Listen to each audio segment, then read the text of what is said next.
Hello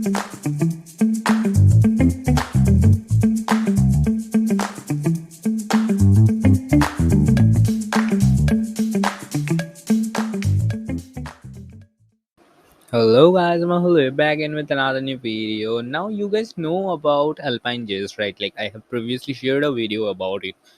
Now, Alpine is what Alpine is doing is Alpine is creating their own component library. Okay, so if you go to the Alpine's uh, website, you can see a space called components, and here some of the components are free, but for most of them, they are putting a price barrier. Okay, but today I have found a site that is actually providing you free Alpine.js components. Okay. So it's really totally free. You don't have to pay for it. And it's open source. Okay. So you can contribute to them as well. So yeah, that's a bit about it. So let's just discover the platform. Like let's just see the platform and let's see what we have today. Okay. So here is Hyper.js, a company library for Alpine.js. Okay.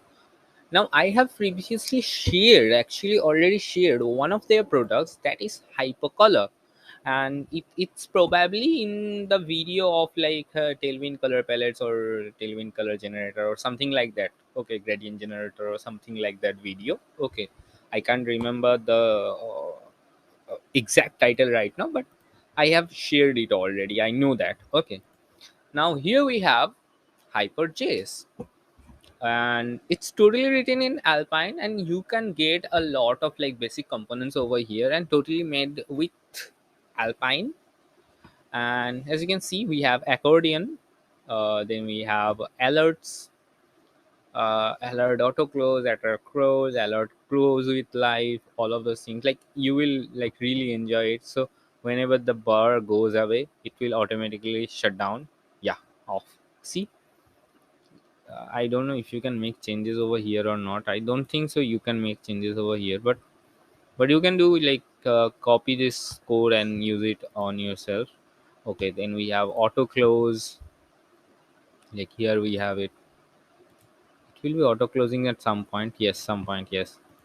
See, we have date pickers with clearing option, so you can pick any date and click on this cross to clear it. So we have that, and we have all other accessible components. No, wait, shouldn't say this is accessible because there are some issue with it. Like we will see that later, but there are some. Okay, and this component you are seeing over here, like drop on hover, it's not particularly suitable for your mobile devices. Okay, so before using that, you might consider that, like in device, actually in mobile device, there are no hover option. There are just clicks, drags, hold, something like that. So you should keep that in mind, but rather than that, yeah, all of those things are great. Okay, like I have tasted like not tasted, but gone through some of their components, and those are really great. And you have multi-form support. That is also a great thing that we really don't expect in basic HTML forms. Okay, basic HTML forms that are made with Alpine. So yeah, really great components that you can have over here. But yeah, tabs. So this is completely fine in your what in your desktop mode. Okay, but whenever you turn that into mobile, see, those are all broken now. So yeah, they should have, like, not they, he should have fixed it. Like this is a library made by one person, not an organization. That's why I am saying he. But it's open source, so many of the people have contributed to it. I hope so, I hope so. But yeah, as you can see, this is a little drawback of it. It easily can be fixed. Okay, it's really easy to fix it, to be honest. Like, and they are using Tailwind classes over here, so obviously it's really easy to fix. Like whenever it's converting into the mobile screen, they should have used a like flex column. Yeah, right now they are using normal flex row. In mobile devices it should have been flex column, so that would have been great. So that's the thing, as we can see. But yeah, all in all, the components are really great, to be honest. Components are really really great.